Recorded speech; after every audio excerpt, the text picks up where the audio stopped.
Hello বন্ধুরা, তো নতুন ভিডিও নিয়ে একটা চলে আসলাম। তো আমি এখন চলেছি ভিভো S1 মডেলের চার্জিং পিন চেঞ্জ করতে।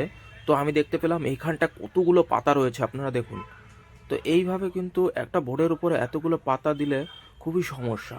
তো আপনারা দেখতে পাচ্ছেন এতগুলো পাতা রয়েছে এখানটায়, কিন্তু এই যে এটা যেটা খোলা হচ্ছে এখন বর্তমানে, এটা হচ্ছে এলসিডি পাতা। প্লাস রয়েছে এখানটায় ফিঙ্গারপ্রিন্ট, মানে ইন ডিসপ্লে ফিঙ্গারপ্রিন্টের সেন্সার পাতা। প্লাস রয়েছে এখানটায় টাওয়ার কানেকশন ওয়্যারের দেখতে পাচ্ছেন একটা তার রয়েছে। তো তারপরে রয়েছে চার্জিং বোর্ডের পাতা। তো এতগুলো পাতা একই জায়গায় দেয়া রয়েছে, যেগুলো কিন্তু মানে সারাতে গেলে খুবই সমস্যা, কোনো প্রবলেম হয়ে যেতে পারে। তো সঠিকভাবে কাজ করার জন্য অবশ্যই আসুন লোকনাথ মোবাইল, ধুবুলিয়া, নতুন বাজারে। তো ভিডিওটা বেশি বেশি পারলে শেয়ার করুন এবং ফলো করে রাখুন চ্যানেলটিকে।